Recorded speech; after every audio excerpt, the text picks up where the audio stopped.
안녕하세요. 오늘도 사연살롱을 찾아주셔서 감사합니다. 저는 60 중반의 할머니입니다. 저는 한 대학교의 의대 교수인데요. 이제 내년이면 정년이 되어 은퇴를 하게 되네요. 제가 사람답게 살고 교수까지 될 수 있었던 사연을 얘기하고 싶습니다.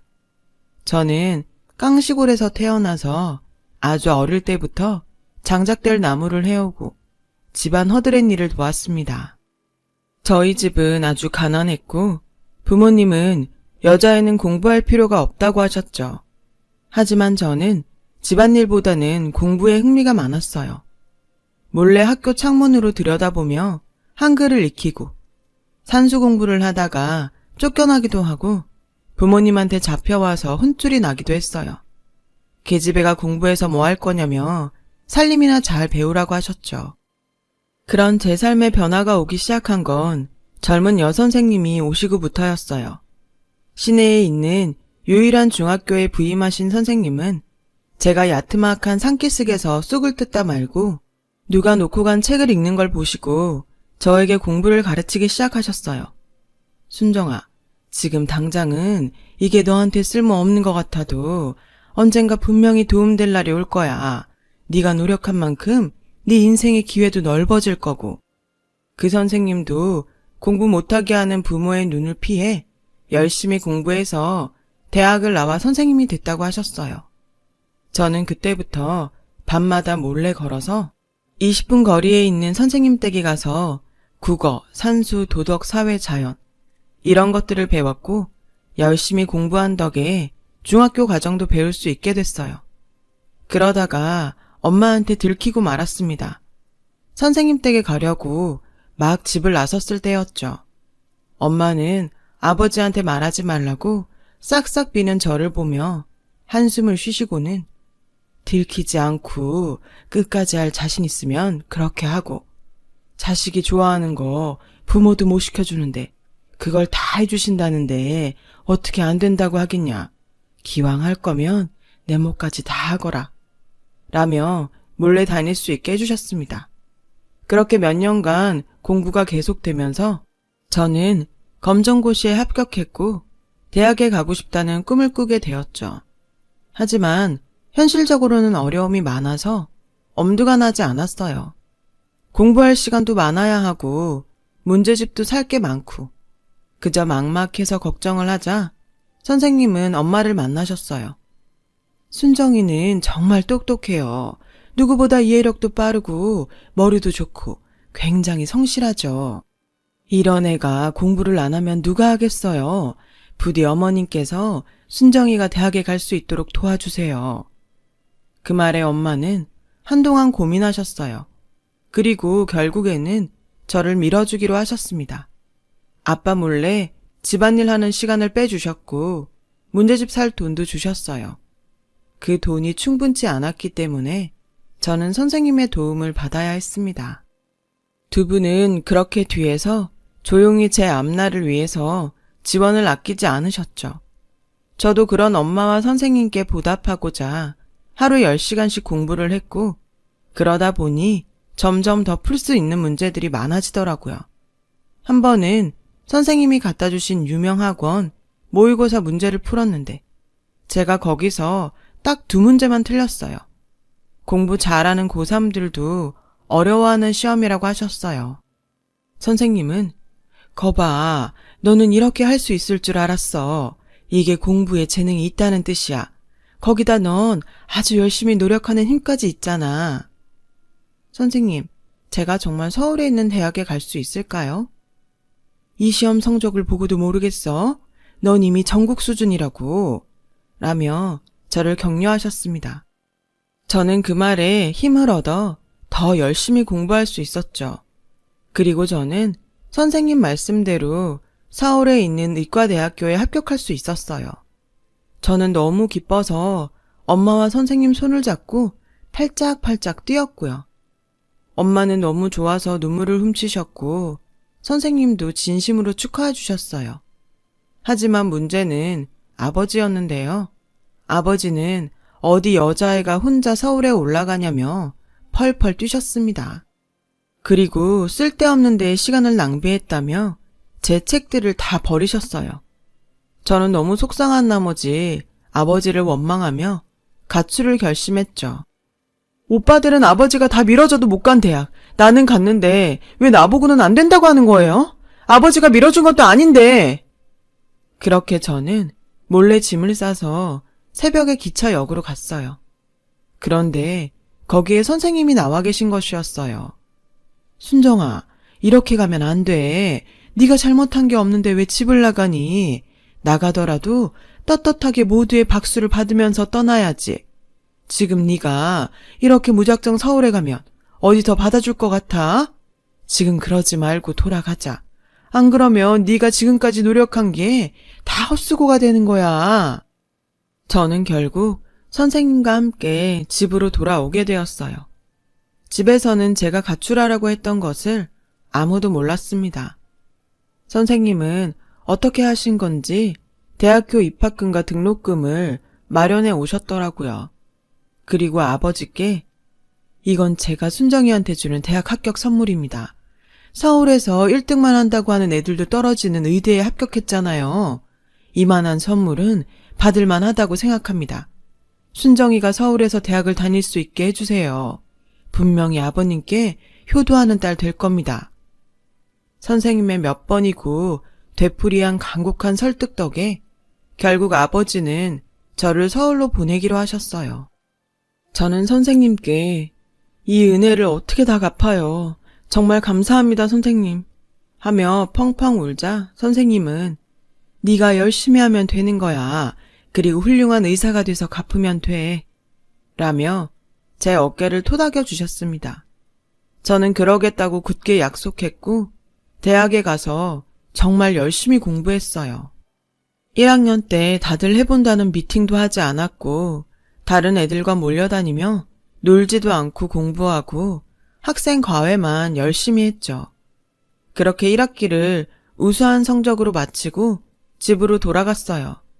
선생님께 드릴 선물을 사가지고 시내 중학교로 갔더니 선생님이 그만두셨다는 거예요. 어떻게 된 일인지 영문을 묻자 결핵에 걸려서 수업 시간에 피를 토했고 그 이후로 학교를 그만두고 요양을 떠났다고 하더라고요. 선생님은 제 앞으로 편지를 남겨놓으셨더군요. 편지를 서울로 보내지 않은 건 제 공부를 방해하기 싫어서였다고 적혀 있었어요. 순정아, 너는 언젠가 꼭 훌륭한 의사가 될 거야. 선생님은 그렇게 믿어. 그러니 건강 유의하면서 공부해야 한다. 건강 잃으면 아무 소용없어. 저는 선생님이 어디로 가셨는지 학교 선생님마다 붙잡고 물어봤습니다. 그러나 선생님이 어디로 요양 가셨는지 아는 사람은 없었어요. 아무에게도 말 안 하고 떠나셨다는 거였습니다. 요즘 같으면 인터넷으로 어떻게든 찾을 수 있었을 거예요. 하지만 당시에는 그럴 수가 없었어요. 저는 선생님을 찾으려고 알만한 사람들을 찾아다녀 봤지만 결국 찾지 못했고 방학이 끝나 학교로 돌아가야 했습니다. 저는 자취방에 돌아와 책상 앞에 앉아 결심했어요. 그래, 선생님을 다시 만났을 때 자랑스러운 제자가 될 수 있게 열심히 살자. 공부도 열심히 하고 돈도 열심히 벌자. 그게 선생님께 보답하는 길이야. 저는 그때 이후로 정말 더 이를 악물고 공부했어요. 잠 한숨 안 자고 며칠씩 공부하다가 병원에 입원도 해봤고 너무 책상 앞에 앉아 있어서 엉덩이가 온통 짓무른 적도 있었죠. 밥 먹는 시간도 아까워서 일주일치 주먹밥을 만들어 놓고 냉동실에 넣어놨다가 하나씩 꺼내 녹여서 먹었습니다. 반찬은 시골에서 보내준 김치 한 가지였고요. 어려운 의학 용어들은 다양한 연상법을 이용해 달달 외우고 또 외웠어요. 화장실 거울 옆에도 외워야 할 단어들을 잔뜩 써놓고 이빨을 닦으면서도 외우고 또 외웠습니다. 그렇게 열심히 한 덕택에 저는 인턴 후 봤던 시험도 레지던트 4년 후 봤던 내과 전문 시험도 모두 한 번에 합격하게 되었어요. 시험에 합격할 때마다 선생님을 떠올리고 마음속으로 감사하다고 인사했죠. 그리고 좋은 기회가 있어서 미국으로 연수도 다녀오게 되었습니다. 그 이후 저는 대학병원에서 계속 일을 하다가 순환기 내과 교수가 되었죠. 그날은 정말 선생님이 많이 보고 싶었어요. 속으로 살아 계시면 언젠가 꼭 만날 수 있게 해달라고 기원하는 날도 많았고요. 그러고 보면 선생님은 늘 제 마음 한쪽에 계셨어요. 저는 선생님을 잊은 적이 없었고 선생님을 대한다고 생각하고 환자를 진료했어요. 그리고 또 새로운 의학 논문들을 읽고 연구 자료도 수없이 검토했습니다. 그랬더니 어느새 환자들이 제일 신뢰하는 의사로 저를 꼽게 되었고 저는 그런 말을 들을 때마다 속으로 이게 다 선생님 덕분이에요 라고 말씀드렸어요. 그 사이 저는 결혼을 해서 딸을 하나 두었어요. 딸을 낳은 날에는 돌아가신 부모님 생각도 많이 났지만 선생님이 만약 보셨다면 참 기뻐하셨겠지 그런 생각을 했죠. 선생님을 떠올리며 딸 이름을 선생님과 같은 선희라고 지었습니다. 선생님처럼 마음 넓고 예쁜 사람이 되길 바래서였어요. 그리고 어느새 그 딸이 다 커서 결혼할 나이가 되었죠. 딸도 저처럼 의사가 되고 싶다며 의대에 가서 인턴을 하고 있었습니다. 엄마, 나 만나는 사람 있는데 엄마도 한번 같이 봤으면 좋겠어. 그래? 결혼까지 생각하는 사람이야? 내가 지금까지 엄마한테 내 남친 소개한 적 없잖아. 이 오빠는 진짜 내 인연인 것 같아. 딸은 부끄러운 듯 쑥스러운 표정으로 말하더군요. 저는 그렇게까지 내키지는 않았습니다. 딸 얘기를 들어보니 마음은 착하고 긍정적인 사람 같은데 크게 욕심도 없고 가진 것에만 만족하며 그날 벌어서 그날 쓰고 사는 사람 같았거든요.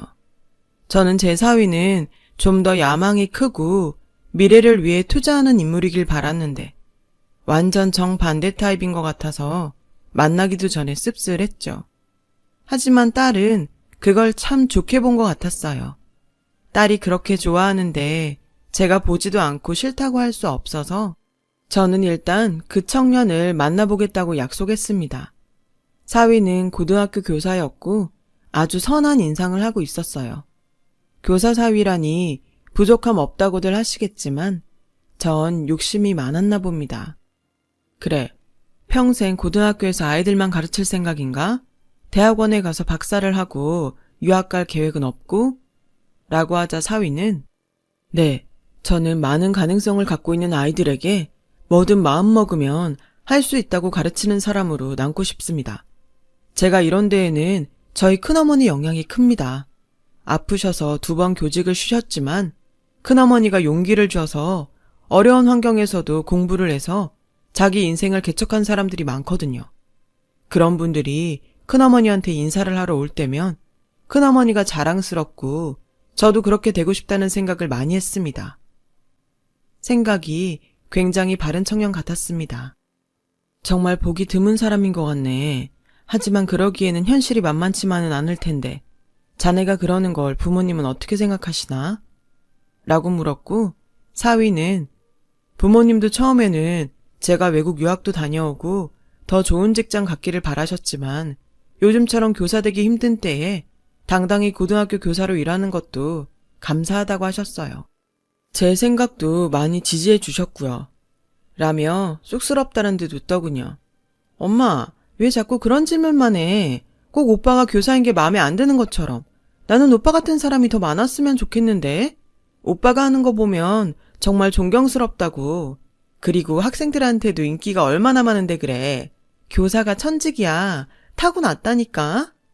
라며 딸이 옆에서 지원 공세를 펼쳤습니다. 그렇게 좋은 뜻을 가졌다니 할 말은 없었죠. 제가 너무 속물처럼 느껴지기도 했고요. 남편은 큰 불만 없었습니다. 문제는 저였죠. 제 딸은 더 근사한 직업을 가진 사람에게 보내고 싶었던 거죠. 하지만 저런 마음씨를 가진 사람이라면 내 딸을 믿고 맡길 수 있겠다는 생각도 들었습니다. 그래서 저는 정말 그 청년의 마음가짐 하나만 보고 딸의 결혼을 허락하게 되었어요. 그리고 결혼식 준비는 원만하게 진행되어 양가 부모님의 상견례 날이 되었어요. 저는 약속 장소인 한정식 식당에 조금 일찍 도착했죠. 환자 진료가 생각보다 일찍 끝난 것도 있었지만 중요한 자리인 만큼 먼저 가서 마음의 준비를 하고 싶은 것도 있었거든요.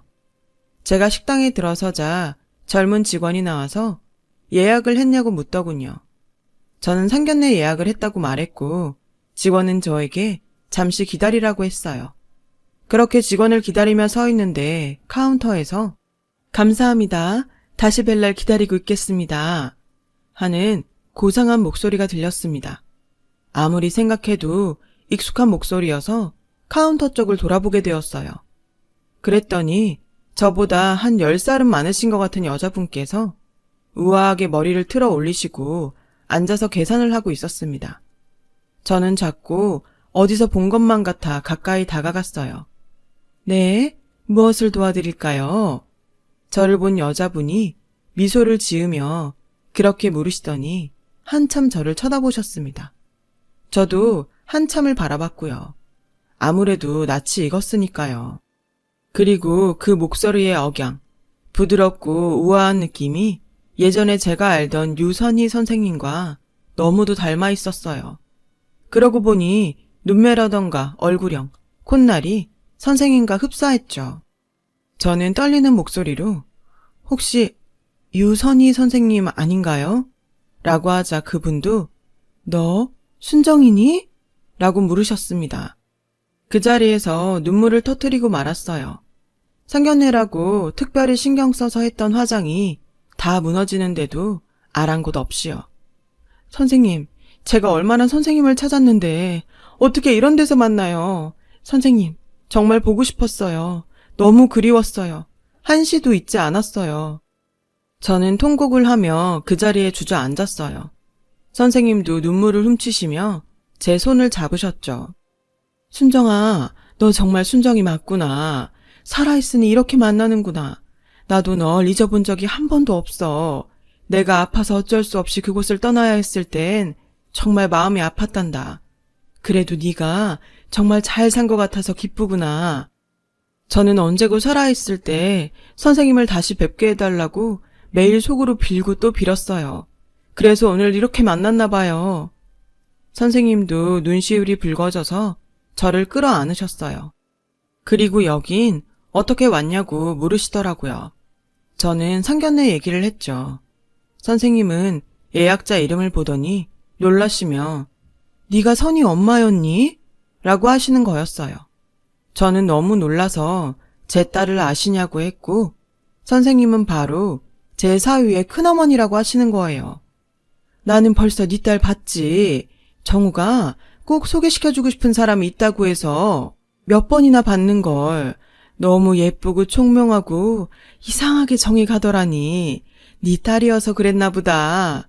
라며 놀라셨어요. 저는 온몸에 전율이 흘렀어요. 사위가 닮고 싶었던 사람이 선생님이라니. 저는 사돈분들과 사위와 딸을 만나 선생님과의 인연을 이야기했고 그분들과 사위도 다 놀라더라고요. 당연히 제 딸도 놀랐고요. 무엇보다 제가 딸 이름을 선생님 이름을 따서 붙였다니까 사위는 흠칫하더군요. 처음에 제 딸한테 눈이 간 게 큰어머니 이름하고 같아서였답니다. 어떻게 이런 인연이 있을 수 있는지 하늘은 계속 우리를 잊지 않고 지켜보시고 있다가 이렇게 엮어서 저와 선생님을 만나게 해준 것 같았어요. 그날 상견례가 끝나고 저와 선생님은 오래도록 이야기를 나누게 되었어요. 선생님은 처음 요양을 마치시고 다시 교사를 하시며 결혼도 하셨다고 했습니다. 그러나 몸이 너무 쇠약해져서 아이를 낳을 수 없었다더군요. 학교 일도 너무 무리를 해서 몸이 다시 나빠졌는데 그때도 폐가 문제가 됐다고 하셨어요. 결국 교사를 그만두셨고 집에서 지내시다가 가끔씩 남편이 경영하는 한정식 식당에 나와서 카운터를 봐주고 있다고 하셨어요.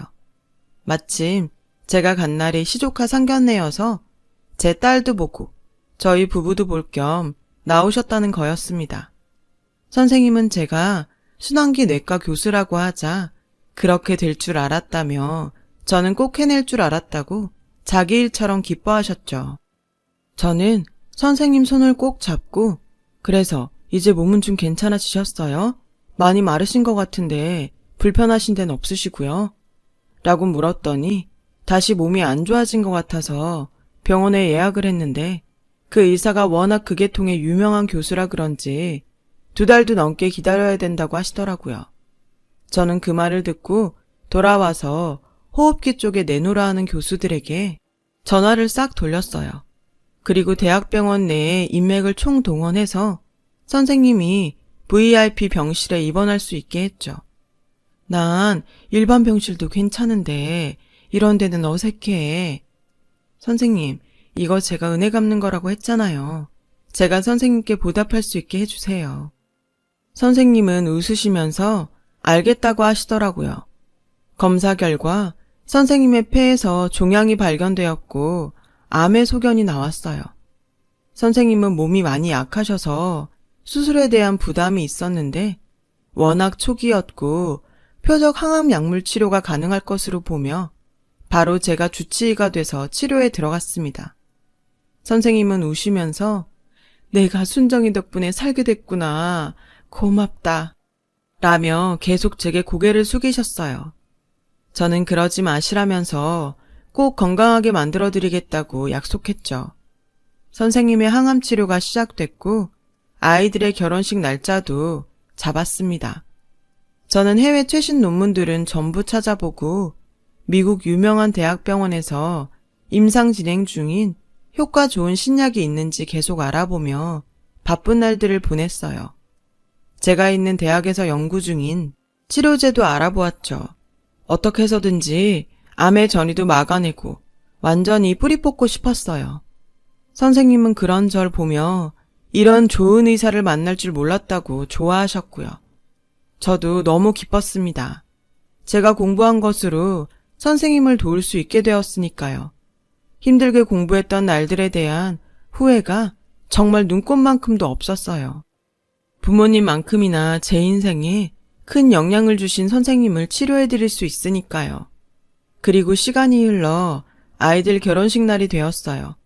선생님도 그동안의 치료로 많이 좋아지셔서 곱게 한복을 입고 결혼식장에 오셨어요. 사위는 저를 보더니 한박 웃음을 지으며 90도로 인사를 하더군요. 저는 가까이 가서 사위 손을 잡았습니다. 내가 자네를 못 알아보고 이런저런 신뢰를 많이 했지? 미안하네. 내가 어느새 울챙일적을 잊어버리고 나 혼자 잘된 것처럼 살고 있었나 보네. 자네가 그토록 닮고 싶어하는 큰어머니 유선희 선생님이 오늘의 나를 만들어주셨는데 자네는 더 훌륭한 제자들 많이 만들게. 아닙니다, 장모님. 저는 섭섭하게 느낀 적 한 번도 없어요. 그리고 선희가 조물룡한가요? 아까우신 게 당연하죠. 저한테 정말 넘치는 사람입니다. 그거 잊지 않고 늘 존중하는 마음으로 살겠습니다. 저와 선희의 결혼을 허락해 주셔서 감사합니다. 라는데 제 눈시울이 뜨거워지더라고요. 결혼식이 진행되고 딸과 사위가 우리 부부와 사돈 부부에게 차례대로 인사를 했어요. 저는 그 자리에서 일어나서 선생님 앞에 갔죠. 그리고 선생님께 큰 절을 올렸습니다.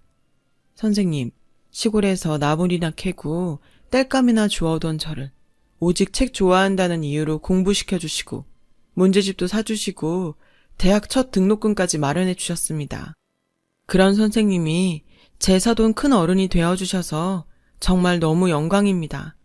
제 딸도 사위도 잘 부탁드립니다, 선생님. 사돈 내외도 저의 사정을 잘 알고 계셨어요. 눈시울을 붉히시더라고요. 다들 박수가 터졌고 그 가운데 우는 사람들도 있었어요. 제 딸과 사위도 눈물을 흘렸죠. 안사돈은 제게 다가와 저를 안아주더군요. 행복한 딸의 결혼식을 울음바다로 만들어 너무 미안했지만 저는 그렇게라도 공개적으로 사람들 앞에서 선생님께 인사를 드리고 싶었어요. 선생님은 건강을 회복하셨고 지금은 정기적으로 검진을 받으러 오십니다. 이제 제가 은퇴하고 나면 같이 여행이나 다니자고 하시네요. 저도 그럴 날만을 기다리고 있습니다. 이제라도 선생님의 은혜에 보답하며 살고 싶어요. 제 얘기 들어주셔서 감사합니다. 다들 평안하시고 좋은 일 많으시길 빌겠습니다. 여러분, 사연 댓글에 응원과 현명한 조언 부탁드려요.